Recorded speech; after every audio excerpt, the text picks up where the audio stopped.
Fala meu amigo, minha amiga advogada, nesse vídeo nós falamos sobre posicionamento de mercado e visão empresarial. Como um escritório de grande porte constrói o seu posicionamento estratégico para ele participar de grandes causas jurídicas e como um pequeno escritório, se for o seu caso, consegue transformar o seu posicionamento, as suas ações no dia a dia e de fato fazer parte, entrar no jogo das maiores causas na advocacia. Bernardo, eu vou entrar matando na principal pergunta, que eu acho que é uma das principais dores, depois a gente vai entrar em outros assuntos, que é sobre posicionamento de mercado, tá? Eu sei que você tem uma visão empresarial aí bem diferente do que a gente costuma ver no mercado jurídico, bem diferente no sentido de toda a teoria e a prática que você consegue unir, que gera para você um baita posicionamento e um cara super referenciado. O que eu queria te perguntar, tá? Como é que você constrói esse posicionamento estratégico para você? O que faz a diferença no posicionamento estratégico de um advogado, né, do Bernardo, que entra em grandes negócios, e de outros advogados que sonham entrar em grandes negócios, mas às vezes não passam nem perto, não conseguem chegar lá. O que faz a diferença no posicionamento? Vamos lá, né? A primeira coisa que me parece... É a pergunta do milhão, né? E não tem uma resposta, na verdade, né? Claro. Existem diferentes estratégias para você chegar em diferentes resultados, né? Se tivesse, né, aquela coisa assim, né? 3 lições para você mudar a sua vida, e isso só muda a vida do cara que escreveu as 3 lições, né? Eu posso compartilhar um pouco da minha experiência. A primeira coisa, eu acho assim, já foi-se o tempo, né? Às vezes você ainda vê isso, né? Passa aqui no centro, né? O cara faz civil, família, inventário, né? Juiz de par o ímpar, o cara tem lá um monte de coisa. E é um pouco a história do pato, né? O pato voa, nada, tal, mas nada é referenciado. Acho que, no fundo, a advocacia não é mais um negócio que permita a pessoa ser um generalista, né? Você pode trabalhar com estruturas generalistas, mas você, advogado, tem que ter um core business. Isso implica que você desenvolva uma série de competências. As primeiras competências são meio óbvias, que são competências de suficiência técnica. Não adianta você querer ser referência de nada se você não tiver estudado aquilo, né? Então, essas coisas um pouco, né? Seja um especialista em 3 meses. Cara, eu estou estudando direito faz 20 anos e não estou nem perto de terminar a coisa, né? Então, aquela coisa, o cara sai da faculdade e diz, agora eu estudei direito, agora você vai começar a estudar de uma maneira mais efetiva. Então, a primeira coisa... não é fim, né? Meio, né? Assim, exatamente isso. Você tem que estar atualizado com o que está acontecendo, jurisprudência, doutrina. Se você quiser casar alguma atividade acadêmica, uma coisa que te obriga um pouco a você... né, rever os teus posicionamentos. Então, você precisa ter alguma imersão em alguma das áreas de conhecimento e entender o que está perto dali. Né? Eu mexo com um certo tipo de problema, né, que envolve contrato de infraestrutura, licitação, contratos empresariais decorrentes, né, da articulação que esses players de mercado utilizam, enfim, né, algumas relações que eles têm que estabelecer, consórcio. Né, mas eu tenho ali o meu setor. E com isso eu sei...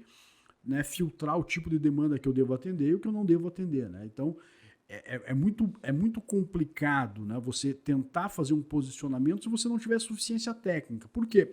Porque o cliente, né, vamos dizer assim, o cliente que seja um cliente premium na área societária, na área tributária, na área administrativa, é um cliente institucional. E esse cliente institucional, ele sabe avaliar os prestadores de serviço dele. Então, aquela diferença de comunicação que você tem com o cliente, eu sou especialista em direito previdenciário, eu sento com a dona Maria, que quer discutir a aposentadoria dela, é um tipo de autoridade que eu tenho, como eu sento na frente do meu médico e o cara está dizendo assim, você tem que fazer tal coisa, deixar de fazer uma autoridade pessoal.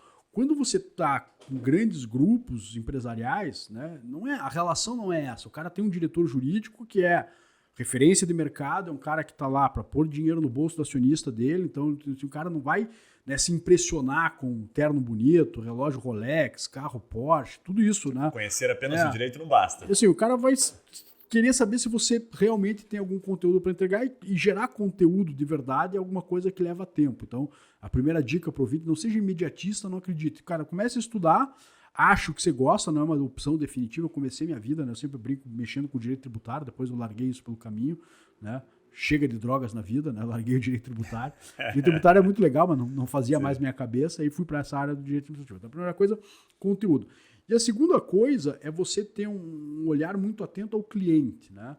E aí que tá, acho que o grande turning point da vida do advogado é entender que você é um prestador de serviço, cara. Você tá lá para resolver o problema do seu cliente, você não tá lá para ensinar ele direito, você não tá lá para satisfazer o teu ego com as petições que você faz, né?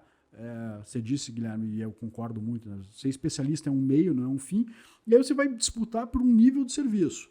E isso passa por coisas assim, né? Depois a gente vai falar um pouco de precificação, assim, de muito da imagem que tem. Eu sempre brinco, né? O advogado é o cara que naquela historieta que todo mundo conhece, encontrou a galinha dos ovos de ouro, e o que ele faz? Ele come um galeto. No dia seguinte não tem ovo de ouro, né? Essas relações assim, muito predatórias, né? Ou outra analogia que eu brinco, o cara quer pescar de dinamite em vez de... Né? Os advogados, muitos têm uma mentalidade extrativista, por assim dizer, né? O cara vai lá, quer matar um mamute e comer carne e não chega na idade agrícola, quer gerar uma rentabilidade que seja mais confortável para ele. Perfeito. Bem legal. Agora, deixa eu te perguntar, Breno, essa linha de raciocínio, ela... obviamente que tem várias passagens aí nos seus mais de 20 anos que você está estudando que você acaba, às vezes, nem lembrando, né? Você está compilando para a gente. Mas a pergunta seria assim, como é que você entra no jogo? Né? Como é que entra no jogo de grandes negócios? Acontece simplesmente ou você acaba, é consequência de todo esse estudo e posicionamento? Porque talvez tenha algum momento da tua história que você consegue puxar e falar assim, puxa, talvez quando eu comecei a dar aula ou comecei a entrar nesse circuito aqui, depois de ter estudado essa matéria, em algum momento me convidaram, eu entrei no jogo. Como é que entra no jogo? Vamos lá, né? Você precisa entrar no jogo a partir do momento que os clientes têm a visibilidade tua como profissional. Né? Não adianta você se afirmar um especialista se você não tem clientes nessa área. Né? Na minha área tem um monte de pessoas que disputam, né, um mercado que é super restrito e tem um monte de gente que gostaria de jogar e não joga e às vezes até diz que joga, mas de fato não joga. A grande questão aqui é qual é a visibilidade dos clientes? Onde é que os clientes querem achar os advogados? Né? A parte acadêmica seguramente é importante, né? Eu brinco, né? Essa coisa de artigo de jornal, uma das carteiras que eu tenho, claro que nunca é um caminho só, né? Eu sempre brinco que você tem que ter vários pontos, né, de visibilidade para o cliente, mas foi um artigo de jornal que eu escrevi, eu tinha uma reunião marcada com o diretor jurídico, falou, olha, estou desmarcando a reunião, mas é por uma razão boa. A gente leu o teu artigo de jornal, eu queria, né, chamar o meu diretor aqui, cara, e assim, a gente já decidiu que a gente vai entregar uma carteira importante de clientes, de casos para você. Assim, há quanto tempo cara isso? Faz uns 2 anos. O que era o artigo, dá para falar? Prefiro não falar. Tá bom, artigo, na verdade, sobre concessão de rodovia, na verdade, tá. sobre um pouco como vai ser o Mas estava alinhado ao teu negócio. Sim, estava alinhado ao meu negócio. Okay.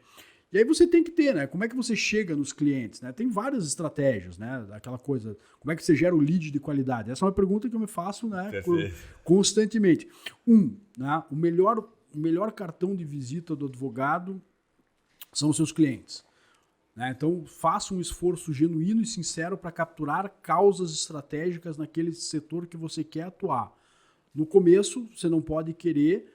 Né, dizer assim, pô, o cliente é grande, né? Pô, eu posso cobrar um honorário substancial, né? Você tem tracking nesse mercado? Se você não tiver, pague para trabalhar. Por quê? Né? Aquilo que na licitação se diria, compre um acervo. Né? Por quê? Porque, né, se você fizer um trabalho bem feito, você pode ser lembrado novamente.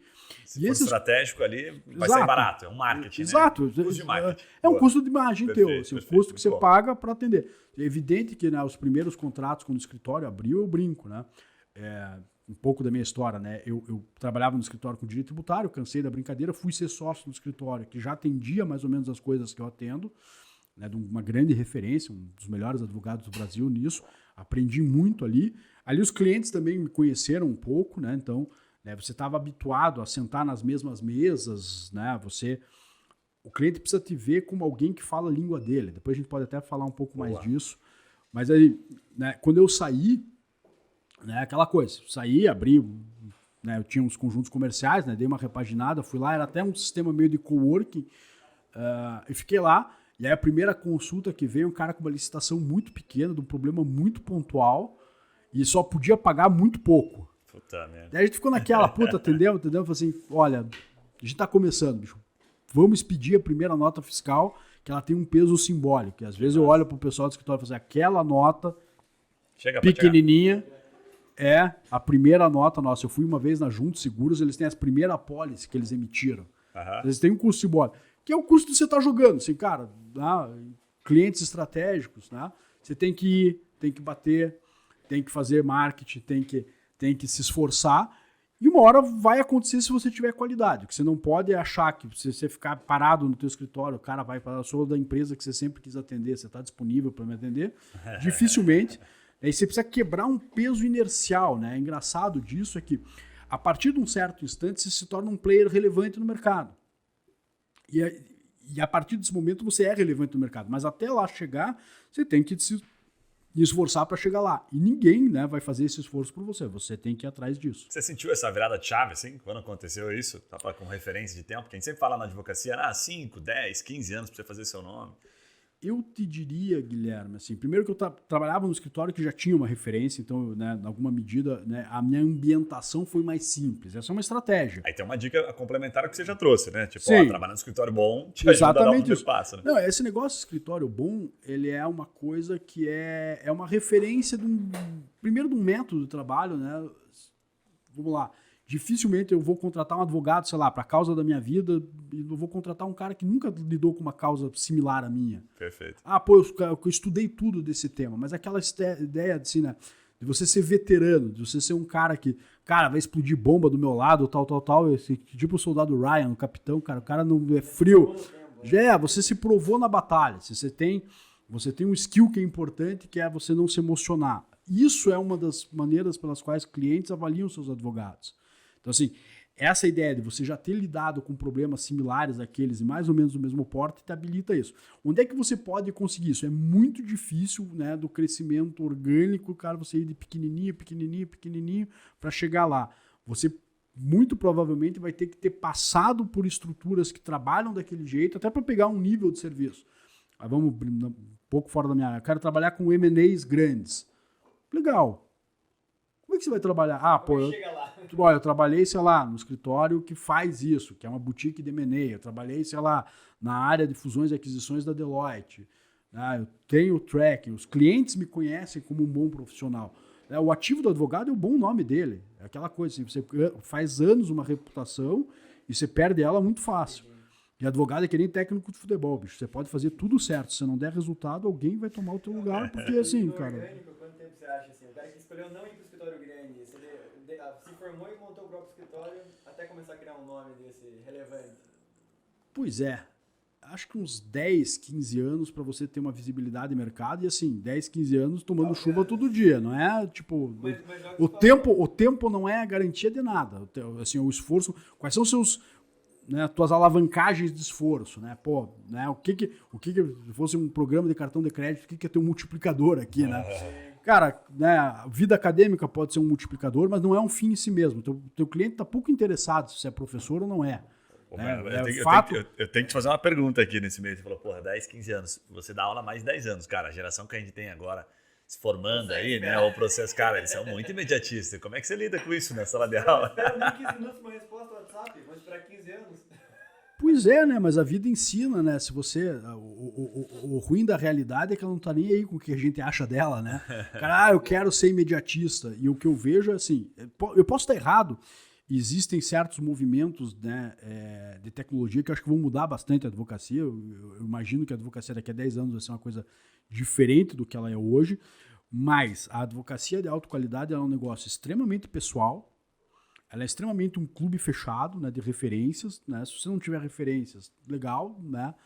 Assim, eu vejo com muita dificuldade um cara cair de paraquedas num setor consolidado, dizer, oi, cheguei, eu tenho blog, eu gero autoridade, eu tenho 200 mil seguidores, o cara fala, legal, mas isso aqui, nada disso é importante para mim. Não prova né? nada.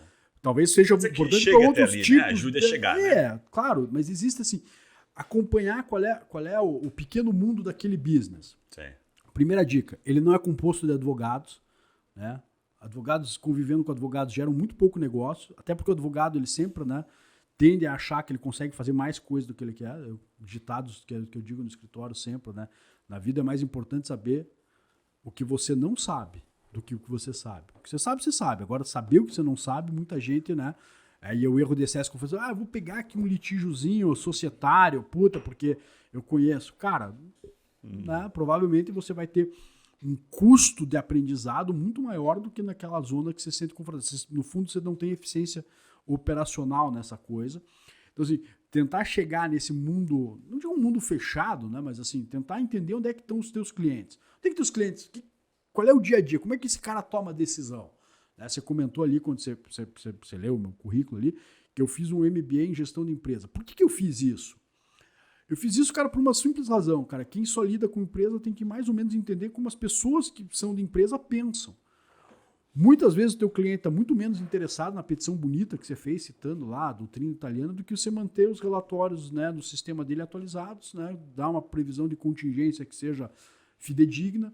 Por quê? Porque você valoriza. Assim, é engraçado que quando você é criado com a cabeça do advogado, você valoriza certos expertises que, no fundo, não são relevantes para o teu cliente.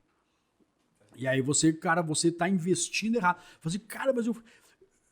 A melhor comparação que eu acho, cara, o business mais similar ao escritório de advocacia é restaurante.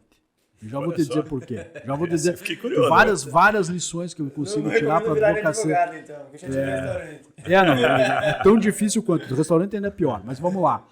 Você vai, você sente, você come um prato que é gostoso. A conta atrasa, ela vem errado, o garçom não te atende a hora que você quer, você se sente desamparado. Cara, a comida que você está servindo é boa, a experiência é péssima. Cara, a tua petição é legal, tá tudo feito no processo, mas o cliente, né, não quer saber disso. O cliente quer ser bem atendido. O relatório que você atrasa, a nota que você expede fora da conformidade, tudo que você fizer errado, cara, te gera um relatório cheio de juridiquês que ninguém entende. Pois é, eu vi um cara falando que isso aí é o chamado viés da última cena. Ele fala assim, o filme pode ser maravilhoso, certo? Mas se a última cena... Você assistiu uma série de 10 capítulos, a última cena era horrível, o último episódio era horrível, a série vai ficar marcada. O restaurante é a mesma coisa. Não, a conta que atrasa. Ótima, a conta atrasou. Pedir a conta, cara, tem um compromisso, cara, a conta demora 5 minutos para chegar, cara, é o tempo, a depender da tua urgência, que você matou toda a experiência favorável. E aí aquela coisa, né? Por que eu comparo com o restaurante? Primeira coisa, né? O que faz um chefe num restaurante? Você vai dizer, cara, eu vou comer no restaurante do Lenin Paleta. Ele xinga no reality show. Você vai num chefe, você fala, vamos entrar agora, sair aqui num restaurante qualquer que tenha, né, um chefe renomado. Sim. Esse cara vai estar no restaurante lá, tocando o serviço, fritando ovo. Puta, ele frita ovo bastante bem. Ele é um cara que sabe muito cozinha e, eventualmente, em alguns momentos, ele tem que cozinhar. Cara, chegou, sei lá... O príncipe de Mônaco. Cara, você vai lá e vai pôr aquela bequinha branca. A maior parte do tempo ele vai pensar no cardápio, pensar na concorrência, pensar em agradar os clientes dele. Aí você vê, né, o advogado, né, se fosse um chefe de cozinha, ele quer descascar a batata, ele quer fritar o ovo. Ele não entende que ele tem que criar um padrão de atendimento que ele coloca ali, né, cara? Que se fosse um reality show, aquela last mile, né, cara? Eu posso servir esse prato? Cara, não, esse prato não dá para servir, tem que voltar, tá? Alguma coisa tá errada com ele. E saber o que você cozinha. Então você tem que fazer assim, eu tenho que fazer todas as petições. Não, eu tenho que fazer as petições que são realmente, cara, aquelas que são turning points num processo complexo. Eu não vou ficar fazendo petições que são... Sim, por quê? Porque tem outras coisas que devem ser feitas. Mas como o advogado se sente confortável fazendo petição, ele distorce toda a compreensão da percepção de valor da atividade dele nas percepções. E é engraçado, porque aí é o erro do advogado bom. O advogado bom, ele faz o over-lawyering achando que o cliente está valorizando aquilo e quando muitas vezes aquilo... vou dizer assim, né? O cara trabalha por timesheet. Cara, ele consome as horas que o cliente paga de uma maneira irracional. Né, cara, por quê? Eu sempre brinco, né? A expectativa ali tá bem desalinhada, né? Você pergunta para um advogado com o timesheet ligado, assim, como é que tá o tempo? As medições meteorológicas começaram com Torricelli na Itália, tal. Os tempos se dividem em subtropical úmido, tropical, tal. As latitudes, os tal. Ele não disse nada que é mentira, tá tudo bem referenciado, tal, mas ele não tá respondendo a pergunta do cliente mais, né? Ele tá fazendo... Mas é bonito, dá para encapar, dá para mostrar, dá para fazer... O MBA que você fez em gestão de empresas é tão importante quanto, menos importante ou mais importante do que um MBA ou uma pós em direito empresarial? Eu acho que mais, cara, porque ele vai, assim... Vai muito assim do que é pressuposto. Né? Pressuposto que você tem uma formação técnica boa. Eu conheço advogados que são excepcionais, que não têm qualquer título acadêmico relevante E conheço cara que tem diploma de doutor, cara que eu não daria um recurso de multa pro cara fazer. Porque o cara é ultra abstrato, aquela coisa assim, cara, assim, é aquela coisa assim, pô, eu quero aprender a lutar, eu vou ver todos os vídeos do Bruce Lee no YouTube e depois eu vou chamar o cara pra brigar na rua. Eu vou apanhar. O cara aprende a brigar, né, tomando porrada e dando porrada. Não, mas é verdade. O cara pode fazer uma ótima resenha do filme. Assim, uma coisa é você saber um discurso sobre o estado teórico de uma determinada disciplina. Outra coisa é você saber lidar com os problemas práticos que aquilo... Assim, essa experiência, aquela que eu vi ali que tem um livro do Nassim Taleb, não sei quem está lendo. Nassim Taleb tem boas sacadas, né? Eu gosto muito daquele skin in the game, né? Que ele volta e meia diz assim, cara, o cara que vive da advocacia, ele tem skin in the game. Ele entende onde ele ganha, onde ele perde a causa e ele vai ficando cascudo com isso. Um cara que não tem essa expertise, ele dificilmente tem a capacidade de tomar decisões corretas para o caso. E aí ele vai jogar um glacê teórico, né, excessivo para tentar complementar isso. Então, é aquela frase assim, né? Nenhum planejamento sobrevive ao primeiro minuto em contato com o mercado, né? Você pode fazer o planejamento mais bonito do mundo. A única certeza do business plan é que ele vai ser todo diferente. Né? Mas precisa fazer, né? Precisa planejar, mas você não pode ser um cara que... Né, o que eu acho é muito comum aqui na gestão da carreira, o cara colocar pedras demais no suporte acadêmico. E aí eu vou dizer assim, cara, eu fiz doutorado, bicho, assim, cara, eu entendo alguma coisa de vida acadêmica e não acho que seja inválido. Acho que é uma coisa que pode ser por prazer pessoal, pode até ser para você melhorar a sua advocacia, para você ter visibilidade, mas são coisas que não são imediatamente intercambiáveis. O cara ter título acadêmico, esse é o cara que se frustra, eu fiz mestrado, saí da faculdade, fiz mestrado, eu vou pro mercado de trabalho, se eu quero ganhar, quanto você quer ganhar? Eu quero ganhar 8 mil, 10 mil reais. Eu falei, cara, eu te pago 2. Não, mas pô, eu tenho título. Eu falei assim, cara, desculpa. Realidade versus expectativa, né? Cara, você não, isso aqui, para tudo que você sabe aqui, para mim não melhora uma micra do nível de serviço que você tem que ter. Perfeito. Claro, tô sendo simplificador, claro. Né? Assim, em juridiquês com grano sales, crianças, com a devida parcimônia. Grano sales? Com grano sales, com grão de sal. Termos latinos. É tipo Professor, Harry Potter, né? você tem que usar eu brinco com as crianças, aprendam uns termos em latim para mostrar no almoço de domingo para a avó ficar orgulhosa. Nossa, esse menino fala umas coisas em latim. Roberto, você deve ter percebido que este é apenas um corte de um conteúdo muito maior do que isso, que a gente entrega estas informações e outras que a gente questiona aqui o nosso convidado. Então vou deixar o link para você do episódio completo no YouTube, mas se você preferir apenas ouvir todas as plataformas de áudio principais, Spotify, Deezer, Apple Podcast, você vai encontrar esse conteúdo, certo? Não esquece, esse é o momento que a gente pede para você ativar o sininho e se inscrever aqui no canal para você ficar sabendo quando a gente traz esse tipo de conteúdo, por exemplo, ao vivo, e quando a gente traz esse tipo de conteúdo gravado, cortes, enfim, para você sempre receber uma informação útil, relevante. Então não esquece, deixa o seu comentário e se inscreve aqui no canal. E para finalizar, quero te convidar para assistir 2 vídeos que fazem muita diferença aqui no canal. O primeiro a gente fala sobre, obviamente, como captar clientes na advocacia e o segundo é sobre Instagram para advogados. Afinal, como é que você faz para usar essa mídia de maneira que você consiga gerar algum tipo de relevância para no futuro gerar negócio para o seu escritório. Espero que você goste. Não esquece, depois deixa o seu feedback aqui pra gente. Um abraço e até os próximos vídeos.